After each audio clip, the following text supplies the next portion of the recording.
Welcome, everyone, to the SI Media Podcast. I am your host, Jimmy Traina. Thank you for listening. Great show this week. Got our friend Peter Schrager on to talk about some NFL topics and some non-NFL topics. We get into Sean McVay and how close he came to leaving the Rams to become a broadcaster. And Schrager was at McVay's wedding, so he gives us some inside stories on that. We talk about Zach Wilson, NFL media with the Sunday Ticket, apparently, possibly, maybe, likely going to Apple TV. Talk about the revamping of Good Morning Football with Peter and Kyle and now Jamie Erdahl and possibly Jason McCourty. And then we talk about some other non-football things. Summer, movies. Where is the comedy in movies? They make no comedies anymore. Succession. I started and finished watching Succession, so I talk about that with Peter.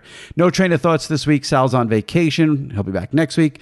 But we mixed in train of thoughts basically in the Schrager interview. Before we get to it, just quickly, if you missed last week's show, James Andrew Miller was on to talk about latest sports media news.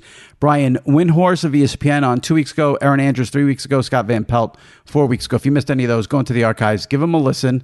Subscribe to the SI Media Podcast and rate and review. Got a lot of reviews this week. We'll read them next week with Sal, so leave some more reviews if you can. And like I said, we'll read them right here on the SI Media Podcast. All right, let's get to it right now. Peter Schrager right here on the SI Media Podcast. All right, joining me now, SI Media Podcast regular, friend of mine. Whenever it's like there's nothing going on in sports, I'm not in the mood for let's do some hard-hitting, in-depth interview because I'm such a journalist. And I just want to shoot the shit with one of my friends. One of the people in the rotation is Peter Schrager from Good Morning Football on the NFL Network and Fox Sports. Schrags, how are you? I love being the alternate. If all else things fail, I'm your fallback. That's the truth is Sal Licata, who does the Train of Thought segment every week, he's on vacation and couldn't do it. So I asked Schrags to do the Train of Thought segment. And then I'm like, let's just do the whole pod with Schrags. Great. I'm not insulted by that. I love that. I'm honored. Let's roll. And NFL, no matter how slow it is in the sports world, there's always NFL stuff to talk about. So, well, let me start with this. Let's start with Good Morning Football just at the top because the show's getting a little bit of a revamp just in terms of the panel with Jamie Erdahl now taking over for Kay Adams as the host. Have you guys done test shows? Have you met? What's going on with that? We did a few test shows that were never aired, and it went really well. Jamie's cool as shit, and she came right in and was prepared and ready to go, and we hit it off. It was good. It was me, Kyle, Jamie, and then Jason McCourty was there, who did a couple days with us, and we all really hit it off. And then Kyle, myself, Jamie, and a few of the producers, we went out to lunch after. We spent some time. She's excellent. I didn't know her personally until this job came about, and I was actually a little bit surprised that she would leave the number one SEC gig sidelines every week doing the Saturday game, interviewing Saban, the top of the top in college football, to do our show, which was a daily grind in Monday to Friday in the NFL. But she explained that she's a huge fan of the show, and the opportunity to be in one place and then to also do the NFL again was really good for her. So we're really excited. Kyle and I text all the time, and we just text ideas we should do this, we should do that, we should do this. And we were blown away that after our lunch with Jamie, she was texting us here's this article on Stephon Diggs. What do you think? Should we do this maybe? And I'm like, okay, she gets it. This is it's a living, breathing organism. You got to be all in on Good Morning Football. And the most important thing is obviously being prepared and good and up, but also having fun with me and Kyle and keeping us on track. So for you personally, the show was such a hit because the four of you and Kyle and Kay and Nate had great chemistry. Now there's a turnover because, Nate hasn't been there for a year. Yeah. You mentioned McCourty. Marchand reported that he's the favorite to sort of fill the Nate seat, and Marchand's usually right about these things. So with half the cast being new, is it nervous? Is it invigorating? No, is it invigorating, bro? Invigorating. Yeah. I've said this before. Nate Burleson's one of my best friends for the rest of my life. We're together every morning sharing a dressing room for 5 years. And yet when it was time for him to go and he took this opportunity, none of us had any resentment or wait, what? It was actually invigorating for me, Kyle, and Kay. Where we're all right, let's take this show in a different direction and see what else we get, different perspectives. And now with Kay moving on, it's like, all right, now we've got Jamie. She's from Minnesota. She's got 2 kids. She's got this whole SEC background.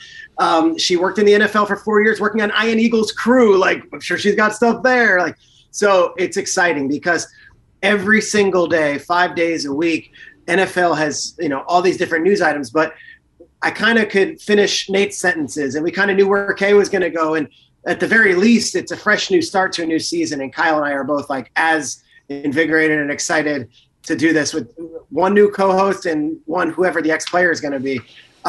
Excited is the word. And fortunately, we've had a couple of weeks off. You get a chance to reset, reload, recharge the batteries. And I'm telling you, our show is going to be funny as hell this year, as we always bring in good comedy. But also, I think with new perspectives, it's going to be a different show in a good way as well. I'm looking forward to it. I'm always watching. I'm a fan. And you guys had to deal with also the COVID stuff there too, where I know a lot of shows were home, and I know you guys didn't love that, especially Nope. Kyle. Did not like it. We didn't see Jared and Trent for a while. No, COVID hit the Wall Streeters hard. They were not getting the government money. They missed the SPACs. I know. Those are our characters. Jared and Trent, they are 2 Wall Street bros who talk about the NFL in Wall Street bros terms on Wall Street. But we were from home and, it wasn't the same. So they haven't had a segment in over a year, I believe. This is a very inside New York City question. So I apologize to everyone outside of New York City listening, but just bear with us for a second. But just to let you guys know who are listening, Good Morning Football is your studio was directly across the street from where SI used to have our offices. We don't have the offices anymore post-COVID, but we were directly across the street from each other. So I know the area, and pre-COVID, that area was, bustling with finance bros. And it's everyone. And I know Patagonia vest. Exactly. And now because of COVID, I know it's like a ghost. I knew it was a ghost town down there. Is it still a ghost town down there? Yeah, it's filling up a little bit because all the banks, Goldman and Morgan Stanley and all them, they're making their people come in 5 days a week, which has led to this whole other crisis in the finance world of the young banker saying, do I really want to be in an office 5 days a week, or do I want to work for a hedge fund or something? All that said, there are young finance bros and broettes walking around. And when we want to do Wall Streeters, I think in the fall, we will have our perfect template. I feel like Wall Streeters and Jared and Trent, they need those people walking around in the background. It adds a lot to the... When they are screaming about the Hamptons house and the bachelor party in Vegas and the dinner at French Laundry and how the service wasn't up to snuff, they need some other person to walk by that actually is thinking that, and it only makes the segment better. All right, let's get into do you know when the entire crew is like on for the first time together? July 25th. So you're listening to this week. By Monday, we're back in studio. Kyle, Jamie's on the show? Jamie's on the show. And I'm picturing fireworks and a laser light show. I'm not sure what we're going to do for her, but I have no idea what Kyle looks like right now. Last year, Kyle came back and was like a weightlifting buff guy. And then who knows? Maybe he lost it all this year. Maybe he comes back this fall and it's back to the old Kyle. I don't know. I met up with Kyle, I don't know, a couple of months ago. Like his shirt can't contain his arms. Yeah. Well, when you wear a size small, it's not. Yeah. I mean, it doesn't. Let's do a couple of fun football things. Let me start with this because I know you're tight with McVay, and I know you were at his wedding, which we got to get into. But just give me some background on this, since this is the SI Media podcast. There were so many reports that Amazon was going to give McVay like $8 billion, like a live golf deal or something like that, to do Thursday Night Football. Was that real? Did it, like, I never believed someone that young after winning a Super Bowl would leave. Give me some information. Like, was he seriously considering it? Why would he leave at such an early age? I know you know him. I don't want you to be like, oh, give me the secrets of your friend, but tell me what you know and what you can tell me. And I was up front when it was all going on. It really came to a head around like Combine, which is like a couple of weeks after the Super Bowl, where they got done with all this stuff. And, you know, he's on a contract from a previous, you know, career track, and it was time for the Rams to pay up. And then, multiple networks approached him and his agent and said, well, we're in this boom time for sports media. Would he ever consider doing it and leave? And yeah, he considered it for sure. And I think at the end of the day, it was like, there's still too much meat on the bone with Stafford still there and Kupp still there and Aaron Donald, he knew was coming back and was hopeful that those retirement rumors were wrong. Like there was still more to prove. I think Sean in his head, it's like when the time's right, he'll 100% know. But gosh, yeah, $20 million, that's what was rumored. You better believe he listened to it, and you better believe he considered it, because as I said to him at the time, and not that I'm Mr. Career Advice, I was like, look, if you were to try this for a couple of years and do the TV, and I selfishly wanted him to stay in football because I like being able to not have him as a competitor, but to be someone that, is actually in the game. So if you do this for a couple of years and at the age 40 or 41, you want to return, you could still write your ticket to any team you want. But he said, yeah, but it won't be this team. Like, I don't want to coach the Jaguars. I don't want to coach the Browns. I want to coach the Rams, and Stafford's his guy. Like, if Stafford wasn't there, totally different story. Then again, if Stafford wasn't there, they probably don't win the Super Bowl, and these offers aren't coming in. Yeah. You said you had offers from multiple networks. I thought it was just Amazon. I don't know if there was actually a formal offer. I know there were conversations, at least informally, that were being put towards Sean's guys, not towards him proactively, like, hey, raising my flag, who wants to hear it? But I know that there were at least phone calls from multiple places saying, what's his interest level? I don't know which ones. If he would have left, I mean, it would have been strictly a money thing, right? Because or is he one of these guys that's trying to say he's burnt out already a little bit? No, not burnt out. It would be more like, he's so young. I have interests that go beyond just this. Like, I feel like I want to do it all. And that's what it would be. He worked for ESPN a couple Super Bowls ago with like Susie Colbert and I want to say like Steve Young and Louis Riddick. And it was like on a Sunday. I didn't watch. It was like a Sunday, a Super Bowl Sunday. And, he called me afterwards. He was like, can you critique what I did? Like, I didn't watch him. And he's like, can you get a clip of it? I'm like, I don't know where the clip exists. And then we did our Flying Coach podcast last year. And after we would do a 2-hour interview with Kyle Shanahan or Arthur Smith, like he would want me and Simmons to be like giving him pointers. So like he constantly is just one of these guys that's always going and wants to be better. Right. Like if he was to go into broadcasting, he would want to be the best broadcaster to ever live and want to emulate John Madden and be better. Like it's not enough to just, all right, I got it. Like Collinsworth's great. Romo does his thing. He'd want so he'd have to be all in, and I don't think he was ready to put football behind him. It would have been. I would have been blown away if he left. I mean, I get that the money got crazy, but I just think of him as so young to walk away from coaching, especially after winning a Super Bowl. But although I'm one of these people who I always think people should leave on top, but he's too young. He's so young. I don't know. And is that offer there now in 2 years? I don't know. Right. They gave that money to Kirk Herbstreit or whatever else. Well, so I don't know. Yeah, I've mentioned this before on the pod. This was so crazy a few months ago with the broadcasters in the NFL changing networks and getting these monster contracts. And I think there's like this expectation like this is a regular thing. And it's not a regular thing now because all the top guys are locked in for a long time. Bro. The only one I think maybe is not locked in for a long time is Collinsworth. But you mentioned Herbstreit. He's going to be there for a while. Romo's there for a while. We know the Brady deal at Fox, and then Monday night is Aikman. So there's not going to be, unless, one of these networks want to go to like a 3-person booth, which I would really be against. And studio shows don't pay what those guys, like it's almost apples and oranges. People are like, oh, well, you can go to a studio show. It's not the same when you're on those games. But I would also one thing that does come up is everyone's going to do Manning cast. So there's that avenue. I guess. I think that's pretty unique, right? Like, would you want to be on a Manning cast? Yes, of course. I would love to be one. You can not on. I don't mean on like the Peyton Eli. I mean like, let's say, okay. Yes, it's the ultimate. You're watching a game with your friends on your couch. I mean, Peyton and Eli are so unique that they're so good, and they were able to bring those guests. Whoever the producers were that booked and Tom Brady's stopping in, Stafford's Brady, Russell Wilson. It's not the same when it's Peter Schrager and Jimmy Traina, and we're like, hey, look, we can bring in, here's the third play-by-play guy of NBC hockey. I mean, it's not the same. That said, Peyton was actually breaking down things in a way that we'd never seen before, so it was good. But yes, I would love to be on one of those. I'll say this about McVay leaving on top and all that stuff. I always tell this to players who are considering broadcasting. It is better to leave when you are relevant and fresh off a good season than you are like 2 years removed from your good season. And I've seen it 1,000 times where a guy signs another contract for $2 to $3 million more than he would have made as a broadcaster. But then those offers, like these networks, for whatever it's worth, they want you fresh off the field and they want to mold you. So coming off like a great year, like if you're a great player, like that's the time to strike.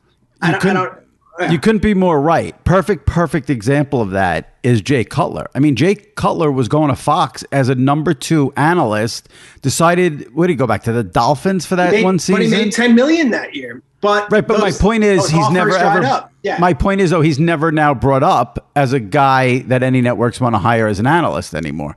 The list is long, and I always talk to these players because they come on Good Morning Football and it's always like, what do you want to do afterwards? I want to do this. Oh, do you? Like, then we got to put the work in, but you also have to start building that idea years in advance, because if you're cut from an NFL team and you're banging around and trying to get on, and then you're like, I'll just be a broadcaster, like the demand is not the same as it was if you're coming off a Super Bowl season or you're coming off like a great career and it's like, all right, I want to go right into the booth.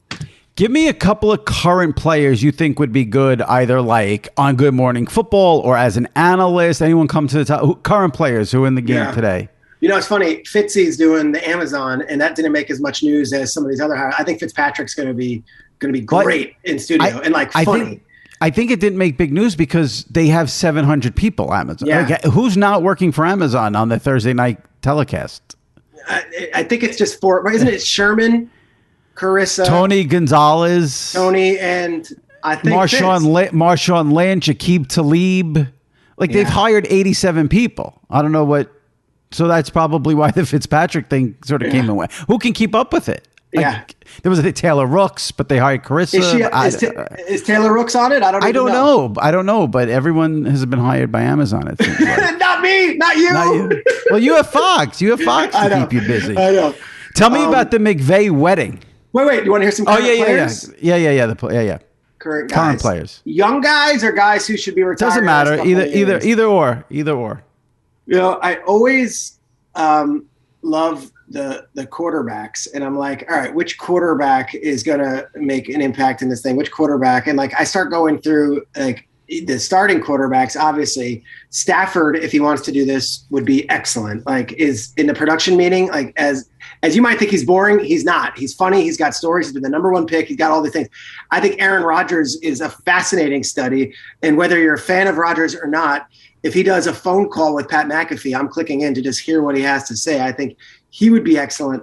And then you get through like some of these other guys that are on these teams that have been around for a while, and like, could they ever make a transition? Like whenever Travis Kelce wants to get into broadcasting, I don't think it's going to be the Gronk, like goofy party guy. I think Kelsey's really smart and also is going to be insightful on that stuff. And I think you look at some of the players of like that level, like guys that could be Hall of Fame players that have been around the league, but maybe not necessarily are being talked about as broadcast, home runs. Right. That's a good list right there. Yeah. Kelce would be interesting because he's got a lot of personality. Yeah. And he's good and smart and is probably going to the Hall of Fame. Right. Oh, he's definitely. If Travis Kelce retires, now I had this argument with, I was at a baseball or a charity softball thing in Kansas City called the Big Slick. It was awesome. And you would have loved it. It's Paul Rudd, it's Riggle, it's Stone Street, it's all those guys. They put on this event. We do a charity softball thing, and they're all Chiefs fans. And we get into this argument. I said, and Paul Rudd specifically was up in arms about this, saying, yes, if Travis Kelce never takes another snap of football, is he a first ballot Hall of Famer? Absolutely. It's not even a question. So? Who would say no? I was just saying there's a lot of tight ends. I mean, Antonio Gates is not a first ballot Hall of Famer. Well, first of all, I hope you don't take this as an insult because the NFL Hall of Fame is kind of a joke. I mean, they let everybody in. Are you serious? I think baseball is a joke. NFL is baseball hard. is a joke too, but NFL is hard. They let that class last year. That was a rare exception where that was a rare. It's hard, bro. But my point is, Travis Kelce would absolutely get in. Right 100%. Now, never playing another snap. He should absolutely get in. He's been the best tight end. I mean, him and Gronk have been the 2 best tight ends for like the last 5, 6, 7 years. Yeah. I mean, the fact that this was even a debate, they all were in your vote. Like these KC fans just could not believe I would even entertain that. Maybe he has to wait 1 year. No, all right. Yeah. What about Phillip Rivers? Is he a Hall of Famer right away, first ballot? I would say for me, no, but he would probably, I would guess, get in. He is what Mike and the Mad Dog used to call a compiler. Yeah, I think he's a compiler. Don Sutton's a compiler. Yeah. Phillip Rivers to me is a compiler. Yeah. But tell me about Martinez, compiler. Compiler. Right, yeah, DH especially. Tell me about the McVay wedding. Okay. That seemed like, now Odell Beckham crashed the wedding. Yes. Is it really crashing if you're Odell Beckham? Like, yeah, I mean. Yeah, so it was supposed to happen 2 summers ago, and it was supposed to be in the south of France, which would have been elegant, and then COVID hit. And then it was postponed to 2021, and they told them with like a couple months, the hotel that it was supposed to be at, they were like, yeah, you can have it, but there's no one allowed indoors, and there's no band allowed. And they were like, all right, let's postpone it 1 more year. So this was like 3 years in the making, and we got the invite. My wife and I were like, let's make a vacation out of it. We'll go to Los Angeles. We'll have fun. And it was a coaching convention because McVay invited a lot of his former colleagues, but also some of his current assistants. And it was also a players convention where a lot of these players came. So at the wedding itself, we get there, and at my table, it's myself, it's my wife, it's a funny random table. It's Cliff Kingsbury and his girlfriend, and Cliff and I have hung out before. I've never met his girlfriend, who was awesome. And then you've got Colt McCoy, who I didn't know the connection was McVay's backup quarterback for years in Washington, and the two of them connected. It's Colt McCoy and his wife. Then you've got Stafford and his wife. You've got Cooper Kupp and his wife, Aaron Donald and his wife. The list goes on. And then sure enough, Odell Beckham comes by, and not that it's contentious, but like, you never know if like these players like you, don't like you. Trust me, I've had my Odell takes since he was in New York kicking field goal nets. Right. He comes right up to me, brings me right in, and is like, what's up, baby? I'm like, all right, cool. What's up, Odell Beckham? Like, great. And then he keeps moving, and McVay like runs over to me. He's like, funniest thing. Only the captains were invited. Odell's not a captain. I'm like, so where's he sitting? He's like, I don't even know if he is sitting, but Odell Beckham just showed up and he's welcome. He's great. Like, let's just have a great time. And I'm like, this is hilarious. Right. Now, if his was wife feeling the same, I don't know.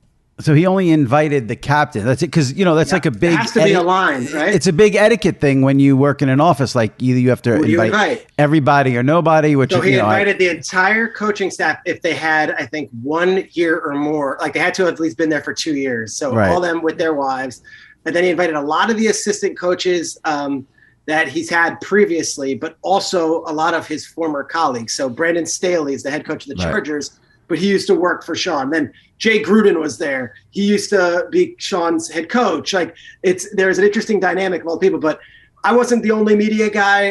Jay Glazer was there as well. And then Al Michaels was there with his wife, which was awesome talking to Al. Stan Kroenke, the owner of the Rams, is standing in the corner, just kind of like holding court. And I'm like, gosh, he's got to be pretty happy. He's got the Stanley Cup with the Avalanche. He's got the Super Bowl, doesn't even know his coach is getting married. So McVay was awesome. The MVP of the night was not his wife, was not Sean. It was Raheem Morris, who you will love because he is a Jersey guy and a Hofstra alum. And Raheem is a defensive coordinator of the Rams. And he was on the dance floor from the second that party started till the end, encouraging everyone to get on the dance floor. And it was awesome, dude. It was. Were you on the dance floor? I was, bro. I was on it. Was Al Michaels on the dance floor? He and his wife were doing a nice, elegant waltz in the corner. Yes, they were on the dance floor. Love it. People were dancing. You know what it was? People have not been at fun things for 3 years. So like that McVay said, he's like, the attendance was actually not expected, where it was like literally 100% attendance. And I was like, oh, it has nothing to do with you, dude. It has nothing to do with you. People just want to have a good time. No one has been to a wedding in 3 years. And this was like an awesome wedding. So it was really fun. I got COVID afterwards, which I blame him for, but that's no proof to whether I got it there or just the plane with the person. How bad did you have it? Oh, I got rocked. Did? I got it bad. I was on my ass for about 4 or 5 days, and then I had to miss. I never miss Good Morning Football. I had to miss a couple episodes, and then fortunately I recovered. But I was like, I have no regrets. The wedding was great. Once you know you're not going to die and you're all good. I had a 30-minute conversation with Kevin O'Connell. I have no regrets. There you go. That's amazing. It's amazing. I know so many people ended up getting it after traveling, which I don't understand that, because if you're Yeah, I guess that's what it. Yeah, it's crazy. And everyone, the infiltration or the filtration system of the plane, it's second to none. I'm like, I had a guy hacking, coughing all over me. I don't think whatever. Let me switch gears here. Another big story of the NFL offseason, like it or not, is Zach Wilson. And I'm not going to get into he slept with his mom's friend and all that. But I do want to say, I do find it fascinating how many people say this is actually going to help him. Yeah. Now, to me... No, let's hear to me. No. I totally understand that his teammates may look at him a little differently, like he's not this like little boy from BYU or whatever it is. But if in week 1 he throws 2 picks, him, having sex with his mom's friend really isn't going to be relevant. I mean, is this relevant at all that people are actually trying to translate this into what it means in terms of football? What I love right now is that we are 2 40-year-old men who have real life stuff, and you're questioning me without a smile, without a smirk. To me, straight face, the NFL insiders. So the fact that he had sex with his mom's friend, is that really truth of the matter is, I don't think he necessarily had sex with his mom's friend. I don't think that story's even been confirmed. And from what I gather from the Wilson camp, they're not thrilled that's out there.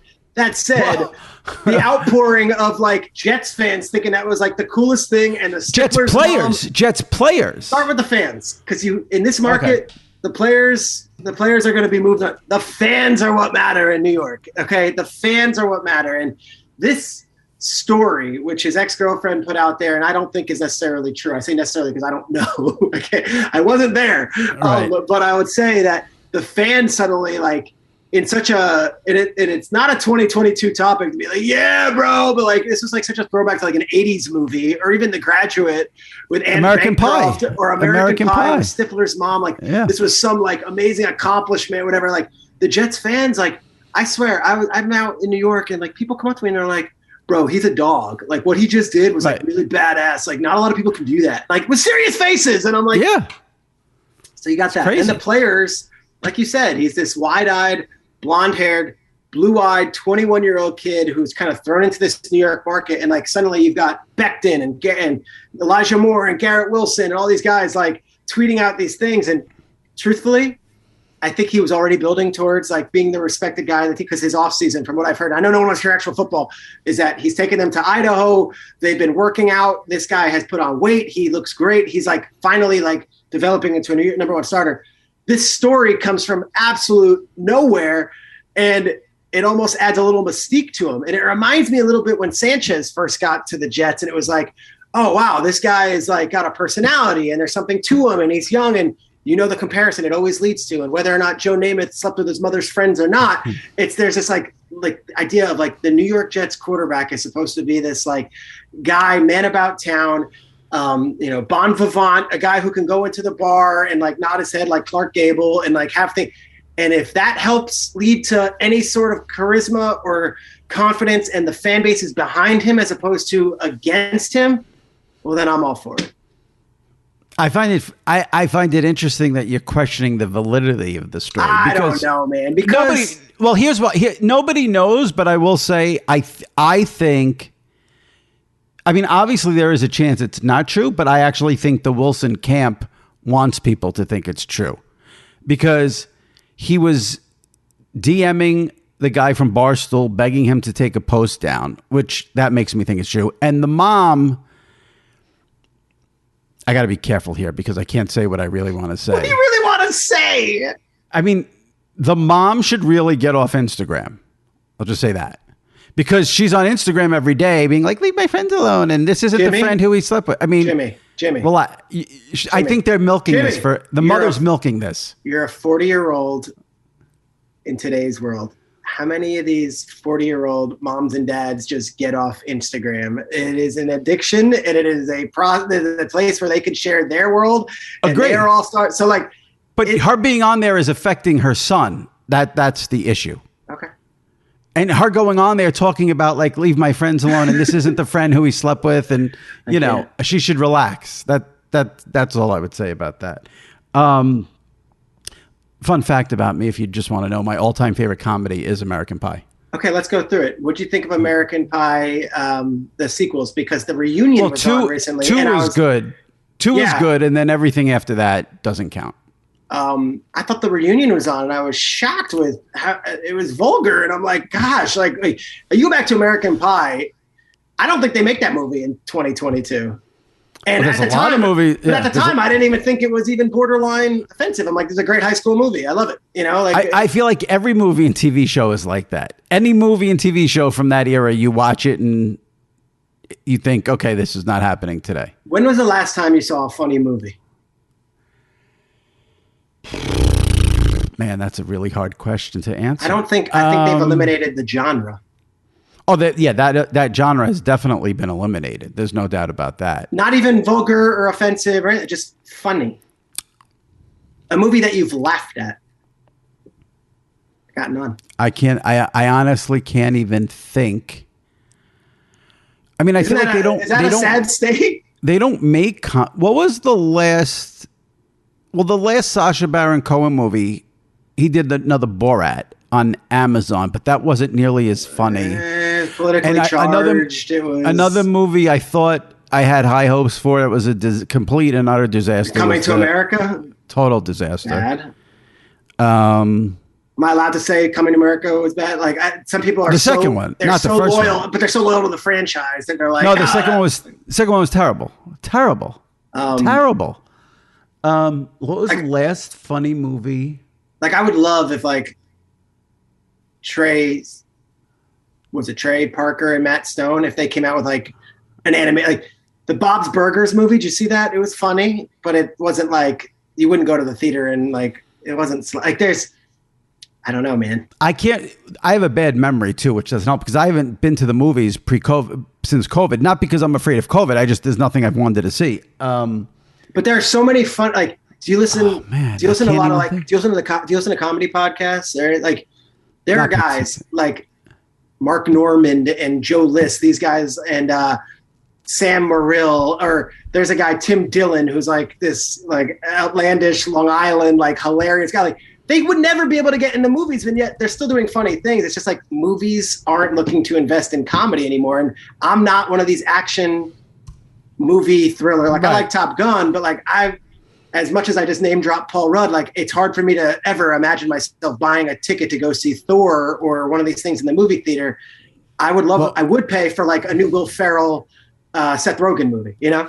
I mean, I'm with you. I don't do I don't do any of the Marvel. I don't do any of the sci-fi, whatever. You give me a comedy or a drama.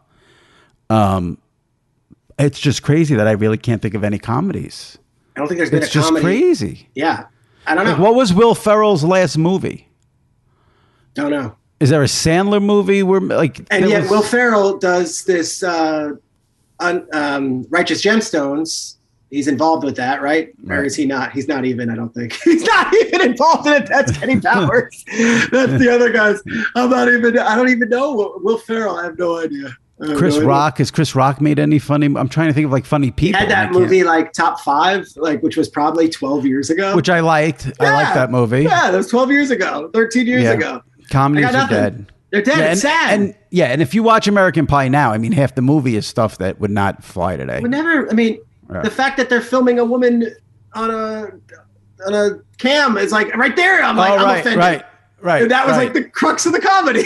Right. 100%. 100%. Yeah. So I don't even know what's acceptable in 2022, but I know they're not trying, and that upsets me. I would love Sandler still comes out with things here and there. But even like, did you watch Hustle on Netflix? I haven't watched it. It's good. It's good. Yeah. It's not a comedy. Yeah. I feel like it would be great though if your show would be, you guys wouldn't do it, but because it's NFL Network, but I feel like Zach Wilson should do like an American Pie skit just to get this over with, and it's not bad. You know what? The ESPYs are this week. Like, right. That's a perfect place to have someone like, the either Stifler's mom scene or the Graduate, like, hello, Mrs. Robinson, something like that. But I don't think anyone wants to go near that. They absolutely need to bring her. Oh God, I can't think of her name. Jennifer Coolidge. She should absolutely. Jennifer Coolidge. They need to do a skit with her and Zach Wilson, like some show. She's better now than ever. Yeah. White Lotus. Yeah. She was amazing. Yeah. I will. Are you a Succession viewer? Yes. So I just binged the whole season in like 6 days. Loved it. Loved. Great show. Great ending. I will say, so quite a twist. I knew nothing. I knew very little about the show going in, except I knew everyone watched it. It was good. I know season 3 was on like during the football season, and I'm not going to watch anything on a Sunday night when there's football. So in my head, I always thought I would binge it in the off season. Yeah. And so the last, I watched like the last 4 episodes last night. I will say, from everything I've read, a lot of, everyone thought season 3 was the best season. I thought season 2 was the best. I like season 2 more than season 3. Still love season 3. Don't get me wrong. I really like season 2. I think season 1. I still go back to that bachelor party episode, like when you're first getting to know Tom Wasgams. Like I think all those. Emmys just came out, and there's a lot of love for a lot of these shows. I think for me, Succession is the best show on television.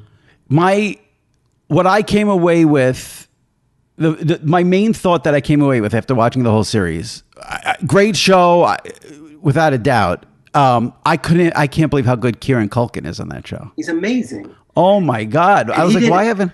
He did a podcast. He did like Mark Maron's podcast, maybe another one. He did like WTF. And I was like, all right, let's... And he like is eerily like has the same cadence and is the same person. And I'm like, oh my God, I really want to hang out with him in person. Yeah. Like he seems really cool. Jeremy Strong, who plays Kendall, you've read all the stories about him, right? He's I did. Method actor and all that stuff. Like that sounds interesting. Also, someone said to me, if you were to do a NFL movie and you had to like cast like who it was, I was like, that actor, Jeremy Strong, who plays Kendall, he would be an amazing Kyle Shanahan. I'm like, that would be like the perfect Kyle Shanahan, the look, the intensity, all that. And I'm like, I think that'd be his next casting. I could see that. He's good. Barry, do you watch Barry? I don't. Fantastic. It's on my list. And only a half hour in and out, but not a comedy. Like there are dark places this show goes. And then there's this guy, NoHo Hank, who's my favorite character on television, played by Anthony Carrigan. And he got nominated for Best Supporting Actor for the Emmys. And I'm like, if he doesn't win, something's wrong with the industry. This guy is an incredible character, and he's the comedy relief.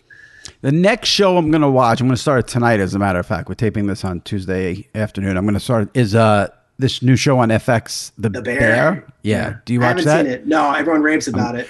What I like about it is I've heard it's 8 episodes, 30 minutes an episode. In and out. And so Succession took a lot out of my life the last 6 days. It's exhausting. I never seen Stranger Things. I won't watch that. It's sci-fi. And people are like, you're missing out. You're missing out. And then I was like, I don't watch Ozarks. And it ended. And someone's like, I swear to God, a friend of mine says to me, the first 2 seasons are slow, but then it picks up. I'm like, I don't have 40 hours to devote on the payoff of a show that's already over. Same with Better Call Saul. I loved Breaking Bad, and maybe I'll get to it, but they're like, it's a drag at first, but then it picks up, and then it's like, I'm like, I can't. I know I can't. So that's phenomenal. The first 2 seasons are slow. First 2 seasons are slow. No offense. I love that. I love that. But Barry, I would tell you, is and start from the beginning. Start from 3 seasons in half-hour episodes. It's pretty incredible. I'm gonna do The Bear. And then I want to get into this show on HBO. The Rehearsals. The Rehearsals. Nathan, he's the best. Yeah, Nathan Fielder's. I'm a huge Nathan Fielder guy. I loved him from Nathan For You. But, So maybe after that I'll do Barry. That's comedy. See that kind of guy, like a Nathan Fielder. Like I laugh every time he's on television. Eric Andre, I laugh every time he's on television. Why don't they have movies around these guys? Why can't they get a movie made? Like, why couldn't that Rehearsals be made into a 2-hour movie? I would go see that. Yeah. I mean, I totally get why, if you're, I don't know, an actor, producer, a studio, you don't want to do the comedy because it's not going to be worth the blowback. You can't be funny. You can't say anything. And then if you do, then you got to deal with the people don't have the stomach to deal. You can be smart and play within the lines and not offend people and still be funny. It's possible. Just take a shot. Trust this. These are good comedians. Will Ferrell's been funny in our lives for 30 years. He can't get a major movie made right now. Like, it's a shame. I don't think I don't know. I like you said, what I hate the most is I hate when I do watch something like we talked about with American Pie. I hate when I watch something in my head. I'm going, that wouldn't fly today. I was watching Austin Powers a couple of weeks ago. I don't even know. Like, do I make you horny, baby? Wouldn't you know? And what was it? What was the woman's name? Something like vagina. Like Yeah, a lot of vagina. Yeah. Like there'd be like, protests about that. Like what, You can't. So they're on, and like, I think they're still fun. Like I watch it, I still laugh. Like I'm like, but then I'm like, I kind of like do that like dread of like, it kind of is draped in like. I don't know. I don't know. I don't do that. Like if it's funny to me. I don't really. I mean, no, don't get me wrong. There are some, the famous one that a lot of people talk about. Blazing Saddles. The beginning of Eddie Murphy Delirious. Like that's rough to me. That's offensive. Rough. Blazing Saddles. If you're not like, I don't think Mel Brooks had a bad bone in his body and he was inclusive and all this thing, but like it. Right. You watch it now, it's not a comfortable watch. Right. I think Eddie Murphy Delirious is the single funniest thing that's ever been created by any human being. But the first 10 minutes is rough. But there's a difference between what he did there, which is rough. But, this character of Austin Powers saying, "Do I make you horny, baby?" Like that should not cause, this, people shouldn't be offended by that. But people are offended by everything. Let me ask you, I want to go back to football just for 1 sec, changing gears completely. Yeah. I've said this a million times. In terms of covering sports media, the question I get the most from people on Twitter, in real life, friends, family, everything. Everyone wants to know what's going on with NFL Sunday Ticket, what's going on. And we're starting to get clarity. This is the last year in DirecTV. It'll be streaming next year somewhere. Everyone says Apple. We'll see. I think Apple will have some good innovation, so I'm looking forward to it. What question do you get?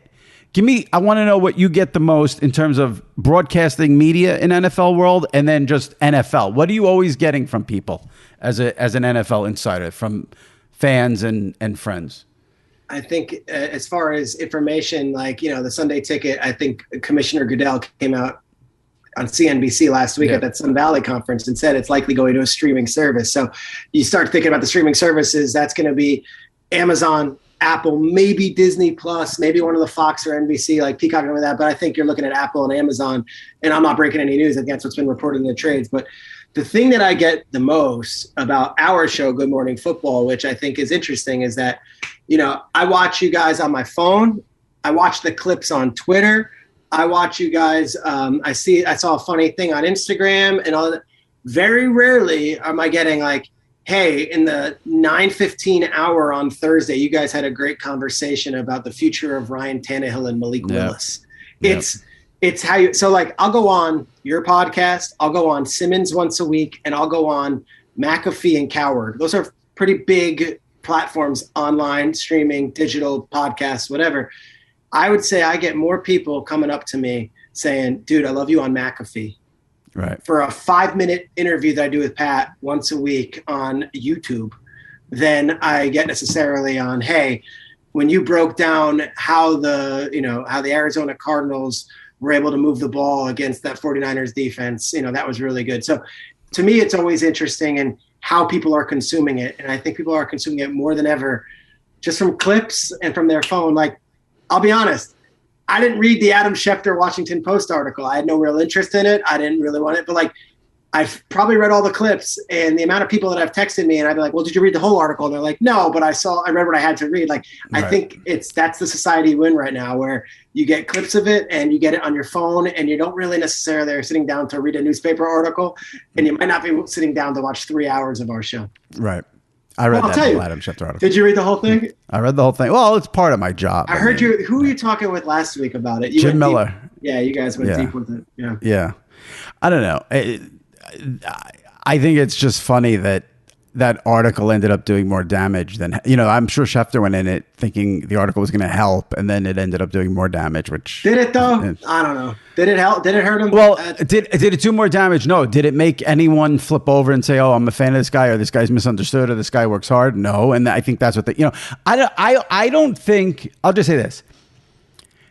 When there's stories about, like, he's at his son's graduation and then is dealing with texts about a transaction, that to me, like that is put in there to make him look like this workaholic that you're supposed to respect. I don't look at it that way. I look at it like, get your priorities straight and put your phone down. Like, the intended result of what that story is supposed to do is not what I think came across. That's just my opinion. I'm not going to say he's one of one, because that would be insulting to the other people in the field. I would say that he has built an incredible network and and he's so rarely, how do I even put this? Everyone says, oh, well, he makes not, whatever his money is. I'm like, I don't know if a lot of people would trade for that burden. Right. Well, and that's where I come out and I'm like, he's always been great to me. And he's always been like, and you will not find a person in the NFL who openly says like, I don't like that dude. Like he is. And it's like, he works his ass off and he has earned it. And what really rubbed me wrong were the few colleagues of his that spoke anonymously to take shots at him when it's like, say it to his face or say it cause like, honestly, that guy does, you don't want to hear it like that. He misses Christmas to do it. But like, that's the job. He works his ass off and he gets compensated for that. Right. And if you're going to talk to a Washington Post reporter about his work ethic and his whatever else, he goes like, put your name on it. I don't know. I agreed with him what he said. But the counter to that is if someone puts their name on it, one, there's a chance to get fired. And two, if they put their name on it, they're going to get shit for for calling out a colleague. So however you do that, you're going to get blasted. I think. I read that. I read any anonymous quotes from colleagues, and I know their intentions are probably good, and there's ethics and all that, and I get all that. There's got to be some sort of decor. I don't know. I know what you're saying. I get what you're saying. That would break, and I don't trust me. We're not in the same field, he and I, but like that would break my heart if I knew a colleague behind my back. The issue is don't do it at all, on the record or off the record. That's what the issue is. Just don't do it. Don't bash a colleague. Yeah. And my fear is that person who said something off the record or whatever is like a bug on Adam's shoe, and it's like, and it sucks that person would have equal, whatever. All right. Let me end with this, because this has been a theme on the pod with me and Sal over the last couple of weeks. So I hate the summer. Do you like the summer? Do you love the summer? Or you hate the summer? Where do you stand on summer? Jimmy, I love the summer. You do. Well, this is your off time. That's why. It's not a good question for you. Do you know I read 11 books this summer? Do you know how good that is? Do you know how many books I read during the football season? Of course. I got to meet my son. He's 5.5 years old. I got to hang with him. He was really cool. That was this summer for me. We got that to I get. Have a catch. I know what you're talking about. The heat, the walking to the subway station, that sweat starts beating down your back. The mosquitoes. Everyone on Instagram having the greatest barbecue ever in your home, sitting alone. I get it. Everyone's on vacation. No one's around. The trip to Italy. I get it. Look, there's none of that for me either. Like you said, where's Kyle? Where the hell has Kyle been? Kyle's off the grid. I don't like Kyle off the grid. We need Kyle on the grid. Kyle told me he was removing Twitter from his home screen for the next couple of weeks. I said, I respect that, man. Yeah. So we'll see. Yeah. But I think for me, the off season means summer. And for our show, and a lot of people are like, well, you guys are off after the Super Bowl. What are you talking about? Football guys have it so good. Our show goes to the bitter end of July. Yeah, because right after the Super Bowl is there's the draft and we're on May free agency. Kyle sent me a text and goes, hey, which team do you think is a joke? Which team do you think isn't getting enough love in the AFC South? And I laughed because that's what our topics are on Good Morning Football in June and July. But it's the job and people watch, so we're in. But like when football is here, I'm ready for it. But gosh, is it nice to kind of have a couple of weeks of downtime. And summer represents that. When for you does the grind begin again? Monday. This Monday? July so your summer's 25th. Over. Summer's over. Training camp begins. NFL Network has done the numbers. More people watch Good Morning Football in July and August than any other month. And you know why that is? No. Fantasy draft prep. And more importantly, the NFL is this mixed bag where, 32 teams think they have a chance. And in August, we get preseason. We're seeing the rookies. We're seeing the second-year guys blossoming. We're getting the preseason games. We're recapping them. It is crazy. Our numbers and the NFL Network as a whole, I think, skyrocket in August. That's crazy. Well, no, I get that a little bit. It's not crazy. I get that a little bit because that's too when people like me we're yearning for any football. Time. It's dead time. Like I could not do the MLB draft or the NHL postseason awards. Like that's not.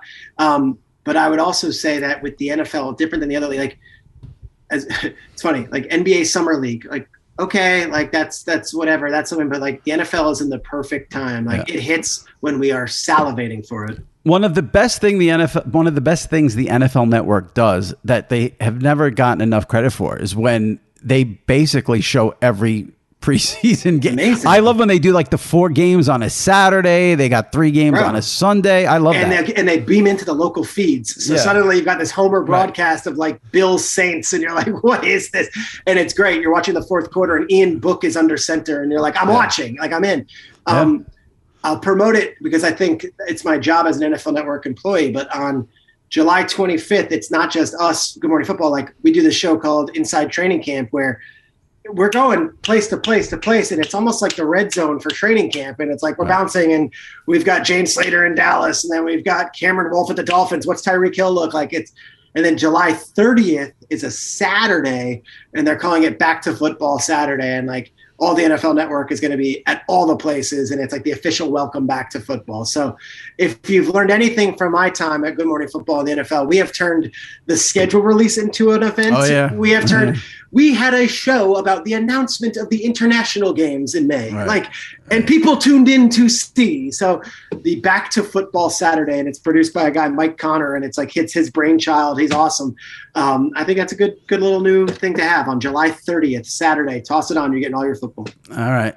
So your last week of vacation is this week, but your regular grind begins Monday, July 25th. And what is one thing we're knocking out this week that we got to do this week if we're Peter Schrager on vacation? I mean, just more time with the kids. Is there more time with the kids? And it's like I've put on a couple LBs this summer, enjoying myself. And I'm not usually the fitness guru, but I've told myself, let's get a run in.